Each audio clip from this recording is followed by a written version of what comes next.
Next couple of videos will probably be a little bit behind schedule, as you can see, because I'm doing what I read in October and it's already almost the end of November. My next video I think is going to be my November TBR. After those couple of videos, we should be back in the swing of it and the videos should be on schedule.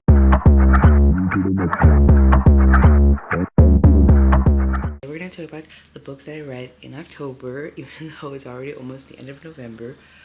But I only read 3 books in October because I was in a reading slump almost the whole year, and then I didn't start reading again until like the second week of October.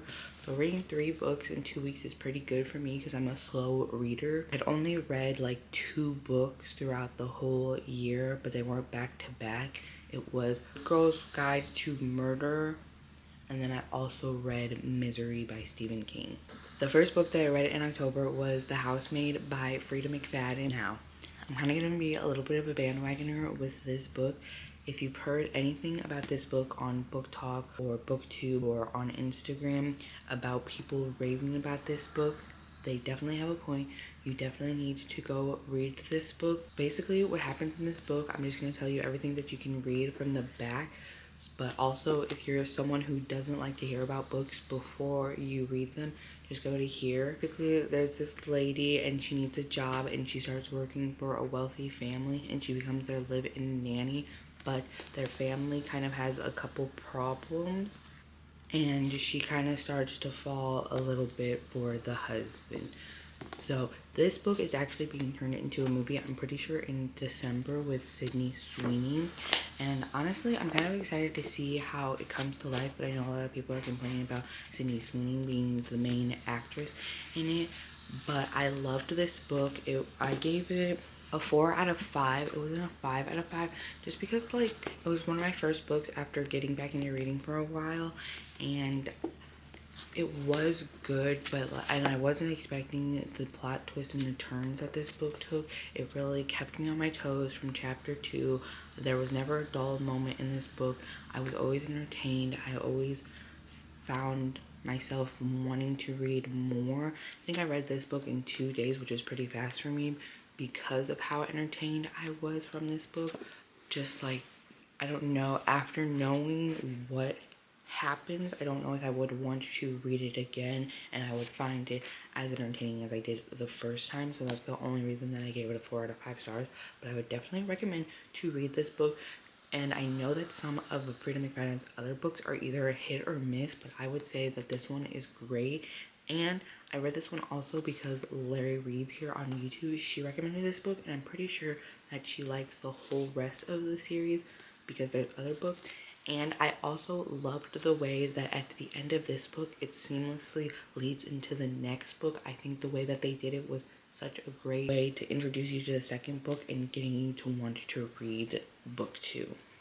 So that was the first book that we read in October. And you're kind of going to see a running theme with all these books. All of these books are either going to be turned into or are turned into a TV show or movie. And I kind of want to do a little reading vlog on that too, either reading books or recommending books that have been turned into or are going to be turned into a TV show or movie. So let me know if that interests you as well. But the second book that I read in the month of October was We Were Liars. And so here's the problem with We Were Liars for me personally. I read it while the new show came out, and I was trying to not to give myself spoilers for the book or the TV show, but I know that people loved the book. So I unfortunately spoiled the ending for myself because I watch TV show spoilers. Every time one came up on my phone, I tried to skip past it, but I wasn't fast enough or whatever, or I just subconsciously watched it when I got a spoiler for the end of the show. So spoiler ahead if you haven't read or watched, and you can just skip to here. But I found out and knew that they were all going to die at the end. But my problem with the book was that even knowing that they were all going to die at the end, I felt like personally you could kind of get a sense and like know that they were either all going to die at the end or they were all dead at the end, just because reading the book, like, it was a little bit suspicious in summer 17 when nobody was answering her calls or emails, and then in summer 18 when she came back to the house after the accident and none of the other liars had to have dinner at Claremont or none of them were ever seen in Claremont or really seen when she was with the family, like her mom and the other sisters. So that was kind of weird, and that kind of didn't really make sense. And then so just reading it and knowing kind of that they're gonna die at the end and knowing what happened kind of ruined the book a little bit for me. But like I said, it felt a little bit predictable in my opinion. And then watching the show, it took me a really long time to watch the show, like almost 2 weeks or whatever for the limited episodes that they have, which was only like 8. But it took me a really long time to watch the show because I just felt like I wasn't really gravitating towards it because I knew how it was going to end. Now the show on its own, honestly, in my opinion, was way better than the book. And if you didn't know that it was a book and you watched just the show, I felt like it would be a great show to watch. It would be entertaining and fulfilling. But then knowing the book and having read the book before and knowing how it ends, I feel like it's kind of like a letdown. It's still a great show, but like the entertainment factor and the surprise factor is kind of boring. That's kind of predictable. If you've already read the book, you're kind of gonna be let down by the surprise factor. So I gave this book a 2 out of 5 stars. I don't think I've ever really given a book a 1 out of 5 stars.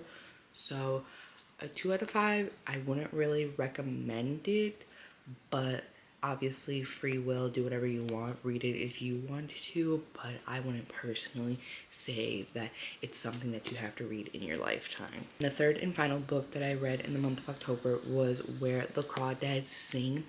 I also wanted to read this book because it was a Reese Witherspoon book club, and I wanted to read it because a lot of her books that she recommends are very good. Honestly, October was not really that good of a reading month for me. One, because I had started reading it so late, and then two, a lot of these books I didn't really like. So with this one, I just lied and contradicted myself. I did give this one a 1 out of 5 stars. So here's the thing. I just think that maybe it wasn't necessarily a book for me, honestly. I just felt like it was set like in the old times. It was very like old style writing, kind of like setting the vibes and type of language, I guess you could say, that they used, and setting the scenery for the past and stuff. And I just didn't really resonate with it. I had to actually immersive read this book, and I've never heard of that before or didn't really know what it was. But either you can just read a book like by yourself, like read it out loud or read it in your head or whatever, and then there's audiobook reading. Obviously everybody knows that one, where you just listen to it on headphones, where you're like doing something like cleaning or washing dishes or something. But I didn't know that there was immersive reading where you listen to the audiobook while you also read it. So I had to actually do that to get through this book, because just reading it on my own, I was reading it super slow and I was not making any progress whatsoever. I had to immersive read it to get through this book, and it was just a horrible experience trying to get through it. I wanted to DNF it, but I wanted to read the book before I watched the movie, so it kind of encouraged me a little bit more to get through the book. But it was just, spoilers ahead, skip here. I also just felt like it was so boring, like of the, did she kill him, did she not kill him, like. And then honestly, when we got to the trial and the verdict that the jury came to was that she wasn't guilty, I was like, okay. I was started questioning it a little bit. I was like, oh my goodness, this is a little intriguing. And also, we don't get to the end of the trial until like here in the book. We don't know if she killed him or didn't kill him. And I was like, oh my goodness, are we gonna get to the end of this book and like they're not gonna tell us? Like, I was like, okay, that's kind of also kind of cool if they do that. But then we got to the trial, we got to the verdict, and then she wasn't guilty. And then I was like, okay, this is cool. Like, then who did kill her? Like, I was like thinking like her boyfriend. I was like, did her boyfriend kill him for her, or like what happened? And then the very like end of the story, we come to find out that she actually did kill him and like hid the necklace that she gave him in like the floorboards in her house or whatever.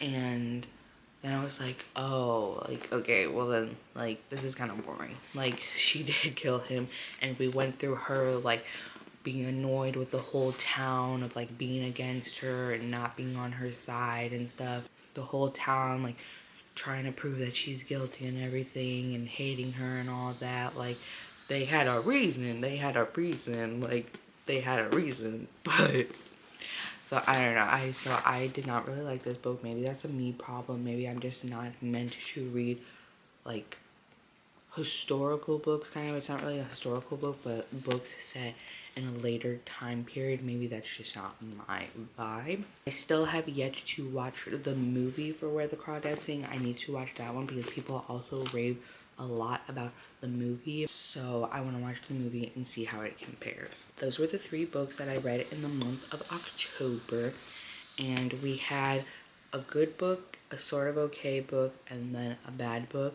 But it's already almost the end of November, and I've read quite a few more books since, and still have some more reading to go. But you will know what books I wanted to read in the month of November in the next video. Let me know down below what you guys read in the month of October, or what you're reading right now in the month of November, and any books that you would recommend to read.